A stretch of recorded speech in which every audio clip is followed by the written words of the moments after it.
스마트폰, 인공지능, 지금 우리 세상을 움직이는 이 모든 것들의 심장에는 바로 반도체가 있죠. 그리고 그 심장부에는 눈에 보이지도 않는 아주 정교한 회로가 새겨져 있습니다.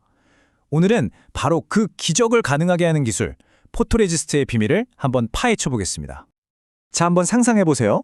여러분 손톱보다도 작은 칩 위에 수십억 개의 도로망을 건설하는 거예요. 그것도 완벽하게 말이죠. 우리 눈으로는 보이지도 않는 이 작은 공간에 대체 어떻게 이렇게 정밀한 회로를 그려 넣을 수 있을까요? 정말 마법 같지 않나요? 놀랍게도 그 정답은 아주 간단합니다. 바로 빛이에요. 빛을 마치 아주 정교한 조각칼처럼 사용해서 회로를 새기는 거죠. 포토리소그래피라고 부르는 이 기술이 바로 모든 기적의 시작점입니다. 자, 그럼 빛을 제대로 사용하려면 빛이 어떻게 움직이는지 그 규칙부터 알아야겠죠?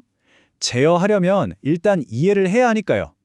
여기서 바로 딜 파라미터라는 개념이 등장합니다. 딜 파라미터, 이름이 좀 어려워 보이지만 사실은 1975년에 릭 딜이라는 분이 만든 아주 중요한 세 가지 규칙이에요. A, B, C. 이 세 가지 상수가 빛에 반응하는 특수물질, 즉 포토레지스트를 빛이 통과할 때 어떤 일이 벌어지는지를 설명해주는 일종의 물리 법칙이라고 할 수 있습니다. 자, 이 표를 좀 더 자세히 보시죠. 바로 이 세 가지 파라미터가 빛의 여정을 제어하는 핵심 규칙인데요. A는 빛을 받으면 얼마나 투명해지는지, B는 원래부터 빛을 얼마나 흡수하는지, 그리고 C는 얼마나 빨리 반응하는지를 나타냅니다. 이 세 가지를 어떻게 조합하느냐에 따라 최종 결과물이 완전히 달라지는 거죠. 하나씩 좀 더 쉽게 뜯어볼까요? 파라미터 A, Bleach of Absorption은요, 이런 거예요. 처음엔 어두워서 빛이 잘 통과하지 못하는 창문이 있는데 빛을 계속 비추면 점점 투명하게 변하는 거죠. 빛에 의해서 흡수율이 변하는 정도라고 생각하시면 쉽습니다. 반면에 파라미터 B는 Unbreachable Absorption, 그러니까 변하지 않는 흡수율이에요. 이건 마치 썬팅이 진하게 된 유리창 같은 겁니다. 아무리 강한 빛을 비춰도 유리가 가진 고유의 색 때문에 항상 일정량의 빛은 차단되잖아요. 포토레지스트 물질 자체가 원래부터 가지고 있는 변하지 않는 고유의 흡수량, 그게 바로 B입니다. 마지막으로 파라미터 C, Optical Sensitivity는 바로 반응 속도입니다.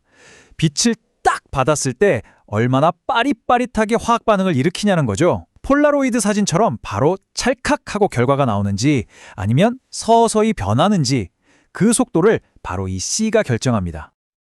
자, 이렇게 빛이 어떤 규칙으로 움직이는지 알았어요. 그럼 이제 다음으로 중요한 건 뭘까요? 바로 결과물의 퀄리티겠죠. 이 모든 과정이 만들어낸 최종 패턴이 얼마나 선명한지 그걸 측정하는 방법도 알아봐야죠. 그게 바로 감마계수입니다. 이걸 일종의 선명도 점수라고 생각하시면 아주 편해요. 빛 에너지의 아주 작은 변화에 포토레지스트가 얼마나 민감하고 날카롭게 반응하는지를 나타내는 척도거든요. 당연히 이 감마값이 높을수록 더 선명하고 깨끗한 패턴을 얻을 수 있습니다. 지금 화면에 보이는 이 시각적인 차이가 모든 걸 말해주죠. 왼쪽처럼 감마가 낮으면 경계가 저렇게 흐리멍덩하잖아요. 이러면 회로끼리 서로 간섭을 일으킬 수도 있겠죠? 근데 오른쪽, 감마가 높은 걸 보세요. 와, 이건 뭐 거의 칼로 자른 것처럼 선이 딱 떨어지죠? 현대 반도체 기술에서는 무조건 오른쪽 같은 결과물이 나와야 합니다. 여기서 핵심은 감마가 높다는 게 단순히 더 좋다는 의미를 넘어선다는 거예요. 보시는 것처럼 훨씬 더 미세한 패턴을 그릴 수 있고요. 벽도 거의 완벽한 수직으로 세울 수 있습니다. 심지어 약간의 공정실수가 있어도 결과물이 안정적이라는 정말 어마어마한 장점들로 직접 이어집니다. 자, 이제 오늘 이야기의 하이라이트입니다.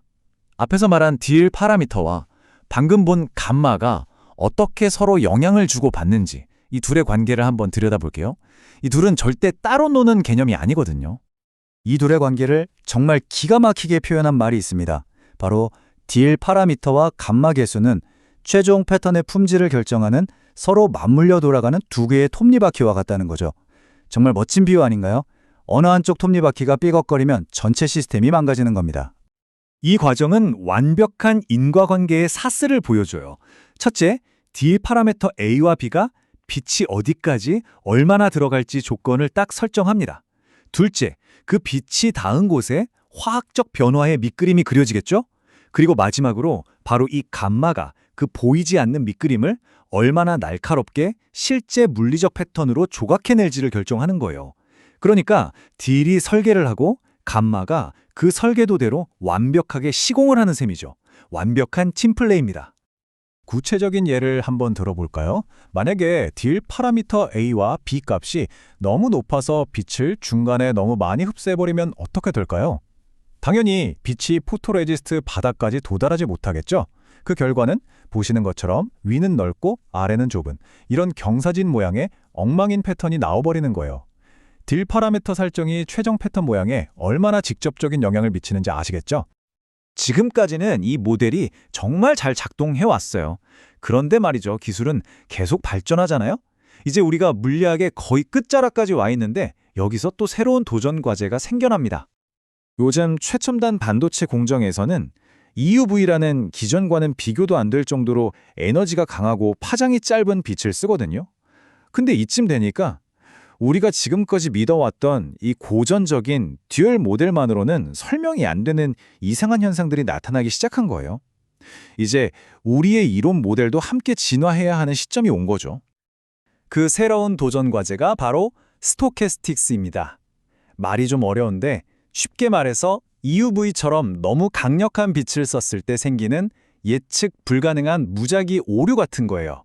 아주 미세한 노이즈나 결함 같은 것들이죠.